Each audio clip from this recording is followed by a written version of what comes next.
tell you something which, if you really understand it, will alter your life immediately. If you understand completely what I'm going to tell you from this moment on, your life will never be the same again. You will suddenly find that good luck just seems to be attracted to you. The things you want just seem to fall in line, and from now on you won't have the problems, the worries, the gnawing lump of anxiety that perhaps you've experienced before. Doubt, fear, well, they'll be things of the past. Here's the key to success and the key to failure. We become what we think about. Now let me say that again. We become what we think about. Throughout all history, the great wise men and teachers, philosophers and prophets have disagreed with one another on many different things. It's only on this one point that they are in complete and unanimous agreement. Listen to what Marcus Aurelius, the great Roman emperor, said. A man's life is what his thoughts make of it. Disraeli said this, everything comes if a man will only wait. I've brought myself by long meditation to the conviction that a human being with a settled purpose must accomplish it, and that nothing can resist a will that will stake even existence for its fulfillment. Ralph Waldo Emerson said this, a man is what he thinks about all day long. William James said, the greatest discovery of my generation is that human beings can alter their lives by altering their attitudes of mind. And he also said, we need only in cold blood act as if the thing in question were real, and it will become infallibly real by growing into such a connection with our life that it will become real. It will become so knit with habit and emotion that our interest in it will be those which characterize belief. And he also said, if you only care enough for a result, you will almost certainly attain it. If you wish to be rich, you will be rich. If you wish to be learned, you will be learned. If you wish to be good, you will be good. Only you must then really wish these things, and wish them exclusively, and not wish at the same time 100 other incompatible things just as strongly. In the Bible, you read in Mark 9:23, if thou canst believe, all things are possible to him that believeth. My old friend Dr. Norman Vincent Peale put it this way, this is one of the greatest laws in the universe. Fervently do I wish I had discovered it as a very young man. It dawned upon me much later in life, and I found it to be one of the greatest, if not my greatest discovery outside of my relationship to God. The great law, briefly and simply stated, is that if you think in negative terms, you will get negative results. If you think in positive terms, you will achieve positive results. That is the simple fact, he went on to say, which is at the basis of an astonishing law of prosperity and success. In 3 words, believe and succeed. William Shakespeare put it this way, our doubts are traitors and make us lose the good we oft might win by fearing to attempt.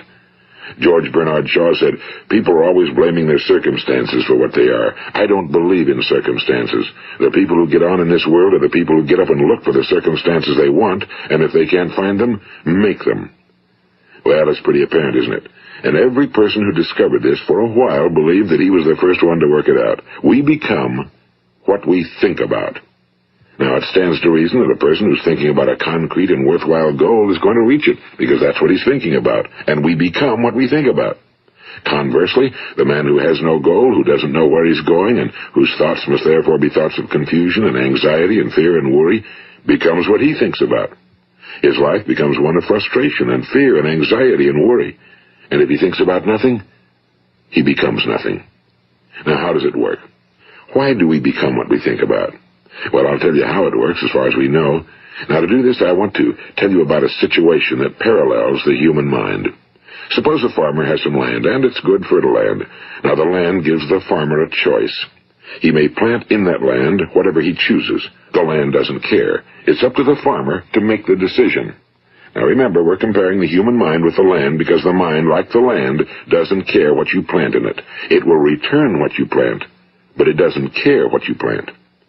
Now let's say that the farmer has 2 seeds in his hand. One is a seed of corn, the other is nightshade, a deadly poison. He digs 2 little holes in the earth and he plants both seeds, one corn, the other nightshade. He covers up the holes, waters, and takes care of the land, and what will happen?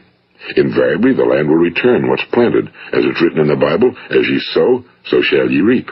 Now remember, the land doesn't care. It'll return poison in just as wonderful abundance as it will corn. So up come the 2 plants, one corn, one poison. Now, the human mind is far more fertile, far more incredible and mysterious than the land, but it works the same way. It doesn't care what we plant. Success, failure. A concrete, worthwhile goal, or confusion. Misunderstanding, fear, anxiety, and so on. But what we plant, it must return to us.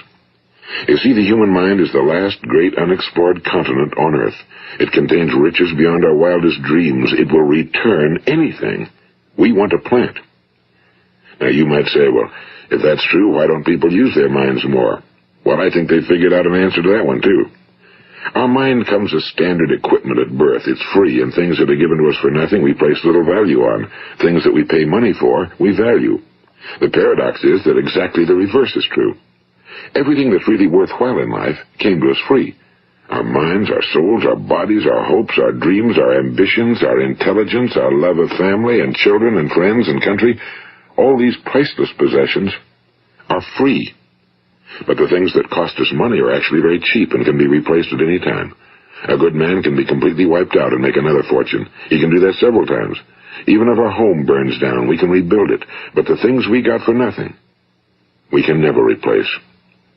The human mind isn't used because we take it for granted. Familiarity breeds contempt. It can do any kind of job we assign to it, but generally speaking, we use it for little jobs instead of big, important ones.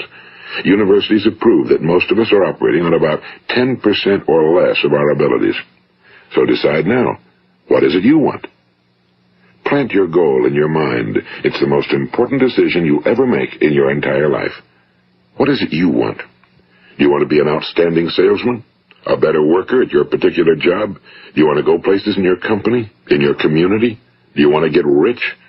All you've got to do is plant that seed in your mind, care for it, work steadily toward your goal, and it will become a reality. It not only will, there's no way that it cannot. You see, that's a law, like the laws of Sir Isaac Newton, the laws of gravity. If you get on top of a building and jump off, you'll always go down. You'll never go up, and it's the same with all the other laws of nature. They always work. They're inflexible. Think about your goal in a relaxed, positive way. Picture yourself in your mind's eye as having already achieved this goal. See yourself doing the things you will be doing when you've reached your goal. Ours has been called the phenobarbital age, the age of ulcers and nervous breakdowns and tranquilizers. At a time when medical research has raised us to a new plateau of good health and longevity, far too many of us worry ourselves into an early grave trying to cope with things in our own little personal ways without learning a few great laws that will take care of everything for us. These things we bring on ourselves through our habitual way of thinking. Every one of us is the sum total of his own thoughts.